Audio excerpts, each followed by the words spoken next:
Have you ever wondered how engineers are, engineers of today and how they are accomplishing all these tasks and all these projects that they've been doing? Well, a great example will be my brother Norman. This is my brother Norman. He is a mechanical engineer and he graduated from UCSD. Like all of us, he came from a community college, but not CCSF, but he went through that same route that all of us, are planning to do at the moment. You take 2 years of city college, or maybe 3, and then transfer to a university. And pretty much what he is right now, like I just said, like I mentioned earlier, is a mechanical engineer. And because of his expertise, that's what got my interest into engineering as well, too. But I'm not here to talk about me, but I'm here to talk more about him, of how he became an engineer.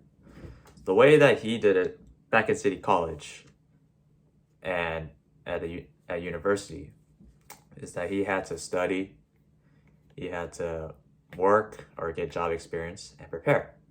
And those are the 3 main big things that a lot of jobs look for. But I mean, that's it's the 3 important basics.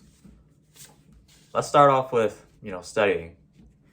Now, in order to become an engineer, you gotta take all your prerequisites, your general education, you gotta take your, upper div courses.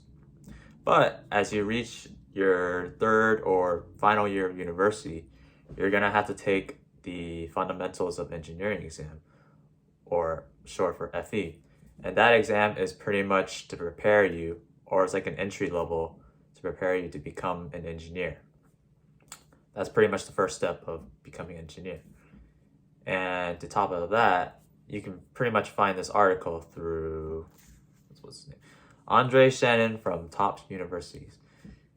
But as a result, you need at least 4 years of university studies before you even take the FE exam. Just a pointer for that. Next thing is job experience. Now, what does that sound like to you? Well, a job experience is pretty much, someone who is trying to gain experience from just working. And that's what my brother did after he graduated and passed his Fundamentals of Engineering exam, or FE. He went through pretty much 4 different jobs for the past 4 years. And he finally, on his 4th job, landed on a job that, he wants to stay forever and, grow in the company. And that's what he did, actually. Because of that, it made him what he is today as a mechanical engineer. But you're probably wondering what a mechanical engineer does. Well, pretty much engineers are people who make things or supervise things. But the mechanical part is that he has to deal with gears or anything that is moving in motion. So anything that deals with physics, or that's like everything, but like cars, trains, factories, air conditionings, you can name it. You can pretty much job experience is something that everyone has to go for. It's not just for engineering in general, but it's for everyone who wants to do it. You can find this article through Allison Doyle in Balanced Careers, where you can, it pretty much tells you why you need job experience, because it's very important in the workforce. And pretty much if you want to go to work, if you want to work at a firm or a company, they're going to look towards your job experience more than your education. It's nice that you have an education, like a high upper education, but it's better to have that hands-on experience, because most folks or most companies want employees to be skillful and have the high potential doing everything. And finally is to prepare, which is the third most basic way to become an engineer. So after you find your suitable job that you want to work in, and after you shadowed over a professional engineer, that is when the engineer takes the professional engineering exam or PE exam, and that is the final step to become an engineer. Pretty much, it's a way to symbolize, or it's a way to tell people that you are licensed to like sign contracts or like seal deals, and you're given a big responsibility for that. And I'm happy to tell you that my brother, as of this year, became a professional engineer, which I think is pretty cool. He's able to sign all these like big city contracts, and this is something that he's always wanted for a long time, and that is something that I want when I become an engineer.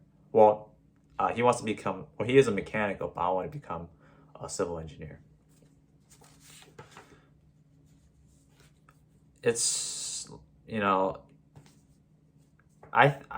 told me that the PE exam is a lot easier than the FE, but I mean, if you think about what I said earlier about work experience, you pretty much learn as you go through the process, and I think that's a lot easier than just book work.